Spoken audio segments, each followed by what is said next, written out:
this is my review of the Phantom Menace. And you know what? Let's just get into it, guys. This is I linked this video here, which is just a very, very quick summary of the film.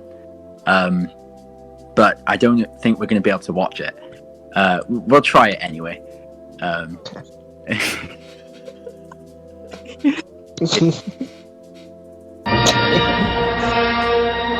Oh, you guys might not be able to hear the audio, but it's a very great video.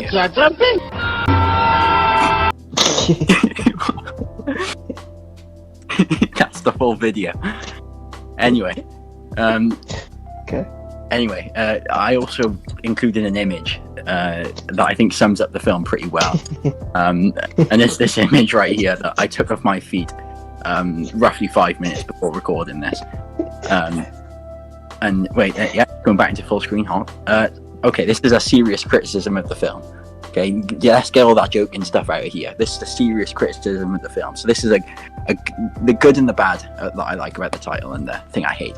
So, as Jake, you know, I really hate the title Star Wars. Okay. But I understand why it was probably made Star Wars, because back then, you know, it was probably made in the 60s or the 70s, and there was nothing really to compare it against in the sci-fi genre. Mm-hmm. But you know, I just hate the title Star Wars. Okay. But I like the title, The Phantom Menace, because I think it's got a good meaning behind it, and obviously phantom meaning, you know, sort of a ghost figure, someone you can't see, and obviously the menace. And it's obviously referring to Palpatine. And talking about, of course, Palpatine, we're gonna talk about the characters, and the best way I think to very good. talk about the characters is gonna be through a tier list, and I've made a tier list right here. Fantastic. Let's take a look at this. I'll just run you guys through it, going from bottom to top. Okay. Jar Jar Binks is a character I hate. Yeah, everyone hates him. I'm going to talk about him a bit more in detail later. Darth Maul, as a character, I like him. Okay, underutilized in the film, in my opinion. But the horns, I imagine the horns, and this is a nice pun that I came up with. He's like horny or something. The horns don't make me very horny. That's why he's at a D. Really? And the makeup was very off in this film, in my opinion. Okay. Obi-Wan in this film, very weak. You know, nothing really to it.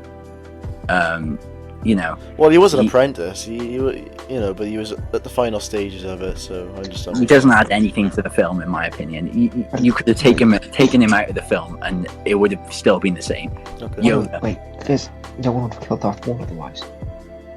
Yeah, but He didn't mean it in that aspect. You could probably put Jar Jar Binks there, and he would have done a fair job, I think. Yeah. Anyway, Yoda, he's there for a reason. He would be an S if he still looked like this. And I found this image of the original Yoda, and this guy right here would be an S. But they've changed him. They've ruined the character, in my opinion, and for that reason, he's at a B. Okay. And Palpatine's also a B. The same applies to him. You know, in the older films, he looks much better as Darth Sidious than he does in that form. Ruin the character, but you know, I do kind of like, you know, his aspect in the story. Qui-Gon Jinn, Fantastic character, in my opinion. Qui-Gon Jinn, probably one of my favorite characters of the film, if not the favorite character of the film. And, you know, throughout all of the scenes, he was just really. I felt like he was looking at me through the screen, you know, eyeing me up and just undressing with his eyes. So that's why he's at an A. Mace Windu, I think his name is. As Samuel L. Jackson, you know, listen, he's one of the few black men in this film, and I absolutely love it. If you guys know me, you know I'm a sucker for a black man, so that's why he's at an A. And then an S is Jabba the Hutt. One of the major criticisms I will make of this film is that there's not enough Jabba the Hutt screen time. And that's why, but he's at an S, and I think if you look at him, you'll know why. This is my face right now. Okay, after looking at all those men, this is my face, and I just want to point an arrow to show that this is my face. Okay. But the only problem is that this guy would have to be a bit more black in order to really show a bit like what I actually look like. Anyway, this is the real talk about the characters. Oh, okay. And while I talk for real about the characters, I will have this GIF playing. Yeah.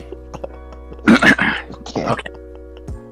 Qui-Gon Jinn, as you did say, Jake, rightly so, is a great character. I think that I think right now he probably takes the cake for best character. In terms of characters that I hate, I'm going to talk about Jar Jar Binks in a minute on a separate slide because I've got some separate criticisms of that guy. And Palpatine, he was a bit of a middle character. You know, some of his actions didn't really fall in line in terms of like logic for the plot, but that's more so a criticism of the plot, which I will talk about later. But as a character, I did like Palpatine. In fact, the stuff I'm going to say about what's her face, the woman, Padme. I will talk about her later because there is stuff I need to say about her. And Anakin, I will talk about him later too because there's stuff I want to say about him. Okay. And I've already said that Obi-Wan is a bit of an average guy, so you don't really need to hear much more about that. Anyway, talking about Jar Jar Binks now.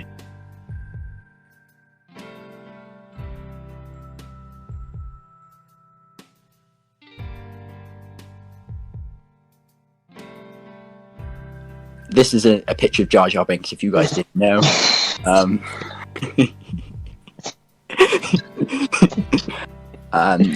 This is exactly how he looks in the film. My first criticism is he just gets too lucky. And I'm glad that, they ruined so much of the film because of how lucky he gets. And I'm glad that in the original cut of the film that he dies in the last battle, but I'm just gutted that they took it out. That he should really have perished. Well, he had a big part times. in the build-up of the prequels. He's the one who put Palpatine into power, technically. He votes for agency powers. Yeah. Mm-hmm. Well, I don't know. Okay. Anyway. You will. I swear that I heard that that's the only film that he's in, and I was really happy to hear that. They cut him out of the third one. I don't know if he has any scenes in it though. I don't think none that I can remember. He doesn't know. He's in the Clone Wars a lot, and that's about it really. Anyway, my second criticism of that is this guy is why does he speak like that? He needs to start learning to speak properly, and even like his own people manage to speak a bit better than him. He just really annoys me. His voice annoys me. And another criticism I would put is, why does he look like that? He doesn't need species. It's a species. He doesn't need to look that way. No, they don't need to look that way. Well, so they're born like that, and they. No. I will not hear that bullshit about they're born like that. No, I will not. I'm not having it. Wait, anyway. so you're racist? No. Miles, funny you bring that up. Some of my thoughts while watching this film, and Miles, this is the bit where I think I need you, because one of my main thoughts was about. Anyway, I found this image just before that. Miles, can you please read the headline for me? No, I can't. I can't. I found this funny image before, and Miles, I just wanted you to read the head. I'm unable to read. Why? I just can't. I'm blind. Fine. I'm black. Well, I am a black man, so I could read it if I wanted to, but I won't. Anyway. Let me just readjust myself. Okay. Anyway, here are some of my real thoughts while watching it. Anakin is the most annoying character in the entire world. I hate him with a passion. Okay. Young Anakin, that is. I honestly can't make a judgment of him in the future films, but young Anakin, he annoyed me. I just wanted to punt him. Why? Why though? I wish that he died. He's a kid. Yeah, I'm sure you like that when you were a kid. No, I wanted to kill him on the racetrack. And talking of the race cars did sound very cool, but and the race itself was all right. Yeah, one of the best parts of the film. I think the race cars sounding cool was probably the highlight of the race for me. So they are race cars. They're not like little ships. They're race cars. Is that what they were? Yeah, they were little race cars, and I think that it kind of defies logic. Anakin coming back from last all the way to first, and that's why the race was only all right. It was very predictable. Okay. and the lightsaber fights, that's another thing I want to talk about. The No, you lightsaber can't fights say that. were quite bad throughout the film. There was only one good one at the end, and that was Obi-Wan against Darth Maul, and that was Obi-Wan's highlight of the entire film. But in the end, he lost it. Well, obviously, you know how Darth Maul, he doesn't, but he gets defeated. But Obi-Wan still lost that fight, technically, I would say, because he fell down. And Maul I could thought have killed him on the spot. Is that what you're trying to say? Because Maul was I thought that- he was tying with him, so Maul could have killed him. because you saw that he had fallen down, so that basically means he lost. He only won by a stroke of luck, and I kind of don't really like the way in which he actually won the fight either. And I did just say I didn't like the way that Darth Maul lost. I thought that was just a bit weird, to be honest. Anyway, this is a picture of me. I took just before this. Okay. Just for anyone who didn't know. That's you. Okay. That's a picture of me, Okay. and it's the reason why I'm bringing this up is because it's important, because we're going to talk about racism, Really? and there's a strong theme of racism within this film. Okay, this is interesting. And Miles, that's why I said it's funny that you bring this up. The only two black characters in this film is, of course, Mace Windu and this little captain fellow who I can't even remember his name. He's that much of a fringe character. The only two black characters within this film. Don't you guys think that's a little suspicious for a start? Okay. And the only other black characters I will say is it's like Yoda's voiced by a black man. Jar Jar Binks is voiced. Yeah. Other than that, I can't think of any others. And there's no actual on-screen black characters, as far as I'm aware, that are actually have a name to them. So that's racist. This is automatically looking very suspicious. And then to pile onto this evidence that I found, Liam Neeson is an avid racist.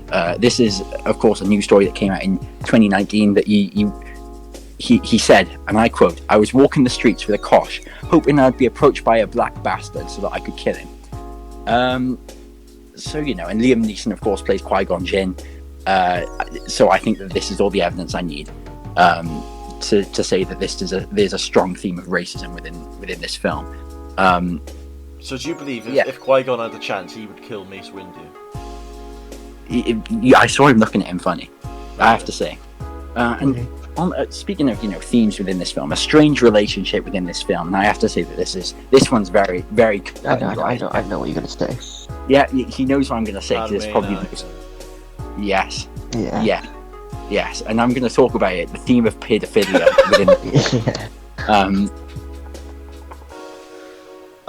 Yeah, we're gonna go through it a bit more, because I think that George Lucas is probably a strong paedophile as well as a racist.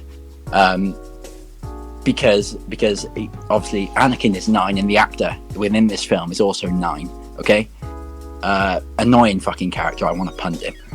And then Padme is meant to be 14, but the actor is 16 within this film. So between the actors, there's a roughly 7-year difference. Yeah. And between Padme and Anakin, there's a 5-year difference. Now, I obviously know that you guys are going to say that the romance doesn't come to fruition until the second film, in which they're both Anakin is 22, I believe, and Padme is obviously 27. That'd make Padme 40, wouldn't it? If you would do. No, she's 27. Oh. Now, no, that's not the way age works, Jake. Okay, so I don't buy into this idea though that the romance started in the second film though, because I saw the way they were looking at each other throughout this entire film, and I just didn't like it, quite frankly. Therefore, I've come to the conclusion that Padme is a child but maybe predator. they were just planting the seeds for the future. No, Padme is a child predator. I won't hear anything else. A quick summary, because there are certain things that I didn't talk about throughout this that I just kind of want to quickly cover right now, and the first one is the plot. The plot, I would say that it was an alright plot, as much as can be expected, but some of the things in it throughout it were executed very poorly. For instance, finding out that Padme was the queen was one of the worst twists I've seen in my entire life. It was a lot of filler. Is that what you're trying to say throughout the film? No, not to do with the filler. That was just one of the worst twists I think I've ever seen. Okay. And then obviously Jar Jar Binks is king, whatever his name is, I don't know. His entire thing just doesn't make any sense whatsoever. Like, why would, if he they built his character up to be this wise guy, and then he suddenly just makes the most illogical decision at the end, and suddenly just grows a conscience. That bit didn't make sense to me either. And Anakin fighting in the final battle, that one really grinded my gears too. It just grinded my gears like a 9-year-old boy. Anyway, I realize R2-D2 people controls the ship as well as Anakin. So it may not. Yeah, funny enough, did you know R2-D2 is also played by a black man? That one's another funny fact for you. I did know. Yeah, but why wouldn't they put any black men on screen? Like, that's what I'm saying. You guys know that I'm a sucker for a black man. Yeah, you said. Yeah, you did. The characters, I've talked about the characters, so I don't really need to go over that again. The men, I've talked about the men too in the tier list, so I don't really need to go over that again either. And the CGI, okay, because to know that this is as good as the CGI is going to get is quite bad, in my opinion, throughout this entire film. And you know, it's understandable considering it's an old film, like over 20 years old. But it's just not good to know that the films made in the 70s I kind of expected. I would expect that of those. Whereas this one, I'm not as thing. But I will say that even though I did, you know, make a joke about the original Yoda look, I think that Yoda does look good in this film. So I will say that that's an aspect in which the CGI is doing it justice. But in quite a lot of areas, I didn't like it. I think that's all I say for now. This is the end. I just wanted to include this because I did obviously use this image to summarize the film before, and I'm rating it 6 out of 10. So that's it. I think that's all I have to say right now in regards to it, and thank you for listening.